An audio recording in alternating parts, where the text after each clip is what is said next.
जब आप कैथोलिक थे लेकिन अभी इस समय आप प्रोटेस्टेंट हैं। ये शब्द प्रोटेस्टेंट जो है आपको पता होना चाहिए। बहुत से लोग आसानी से कह देते हैं हम कैथोलिक नहीं, हम प्रोटेस्टेंट हैं। इस प्रोटेस्टेंट शब्द का अर्थ होता है विरोधी जी। अब कैथोलिक ने हम विश्वासी जनों को विरोधी कहा है, यानी आपको भी वो विरोधी कहते हैं। तो क्यों कहा है? कहानी इससे शुरू होती है। मैं चाहूंगा कि आप वो डिटेल में बताएं कि किस तरह से वो समय था कि आपने वो पुराना समय छोड़कर नए विश्वास में कदम रखा। जैसा मैंने बताया कि मैं एक कैथोलिक बैकग्राउंड से बिलोंग करता हूं और कैथोलिक जो चर्च हम जाते रहे जहां पर, वहां पे भी हम शुरू से ही यीशु मसीह के नाम को लेते रहे। हमने तो पिता पुत्र पवित्र आत्मा के रूप में हम जानते हैं। जैसे हम जानते हैं कैथोलिक में क्रॉस बनाते हैं और इसका मतलब होता है पिता पुत्र और पवित्र आत्मा। पिता पुत्र और पवित्र आत्मा। इसी बहुत बार लोग, ये मुझे बरसों से नहीं आता, लोग मुझसे कभी कभी बोलते कि आप ऐसा कैसे कब करते हैं, कब कैसे करते हैं। तो मुझे भी ये बात अच्छे से मालूम नहीं है, बट इट्स ग्रेट। यस या सो ये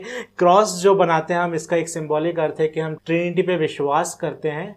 लेकिन जब डिफरेंस कहाँ आता है, जब लोग सोचते हैं कि माता मरियम को लेकर या फिर मूर्ति पूजा को लेकर, आइडल वर्शिप, क्योंकि हम देखते हैं कि कैथोलिक चर्चेस में बहुत सारी मूर्तियां रहती हैं। या फिर हम जब भी कैथोलिक चर्च की बात करें तो जो हमने टीवी में देखा है वो इमेजिनरी हमारे पास आ जाता है कि चर्च जहाँ पे मदर मेरी है जो यीशु मसीह को एक बच्चे के रूप में गोद में ले रखी हैं। एग्जैक्टली यही तो बात है ना। पूरे भारत में आज यही भ्रांतियां। चर्च अगर उनको पता है तो चर्च के नाम पे सिर्फ वही सामने नजर आता है कि एक बड़ी बिल्डिंग होगी, जिस बिल्डिंग का शेप कुछ ऐसा होगा, सामने क्रूस होगा, क्रूस पर यीशु लटका होगा और वहां पर एक वाइट सफेद गाउन पहना हुआ एक फादर होगा।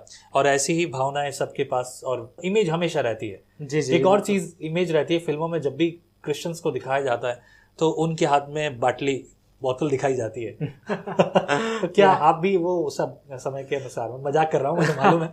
नहीं प्रभु की दया से हम कभी उन संगतियों में नहीं पड़े और उन चीज़ों में नहीं पड़े।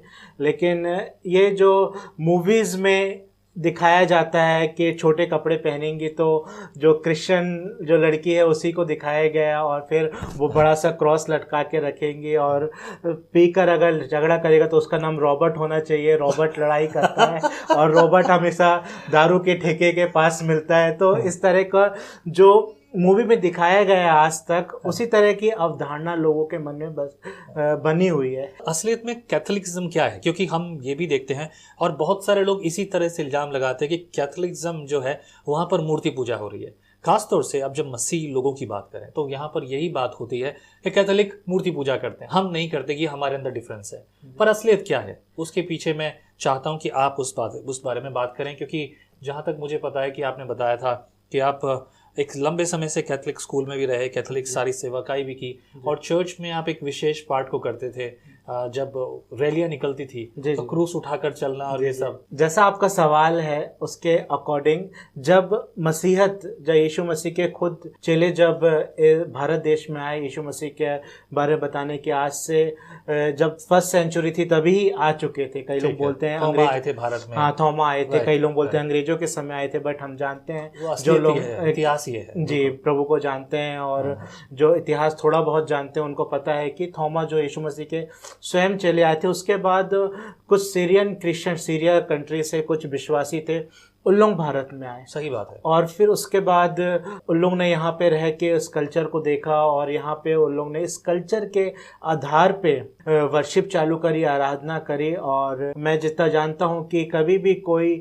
फादर या फिर कभी मूर्ति पूजा पे जोर नहीं देते, लेकिन मदर मेरी को भी लोग एक आदर के रूप में मानते हैं, एक रिस्पेक्ट के रूप में मानते हैं। लेकिन वो ट्रिनिटी में कहीं पे भी फिट नहीं बैठती और कई लोग चीज़ों को बनाते हैं, बताते हैं, पर कभी भी कोई कैथोलिक डॉक्ट्रिन को जाके समझने की कोशिश नहीं करता। ये हम सब में है, स्वभाव है, और मैं आप सबको भी प्रेरित करूंगा। और विजनरी टीवी चैनल, खासतौर से रेडियो एंड टीवी, मैं खासतौर से पूरे समय इस बात पर फोकस करता हूं कि हम जब भी बोलें या सुने, जब तक हमें अच्छी बात पूरी तरह से पता ना हो तब तक ना बात करें। और यही कारण है कि मैं आज आपसे ये सवाल पूछ रहा हूँ। मैं आपसे आपकी गवाही भी पूछ सकता था, आप प्रभु सहायता करे वो दिन भी आएगा जब मैं आपकी गवाही पूछूंगा, लेकिन आज मैं जानना चाहता हूँ उस विषय पर, क्योंकि वचन कहता है, पवित्र शास्त्र बाइबल कहती है कि मैं किसी भी रीति से किसी के विरुद्ध ना बोलूं, किसी पर दोष ना लगाऊं। दोष लगाऊंगा तो दोष मुझ पर भी लगाया जाएगा।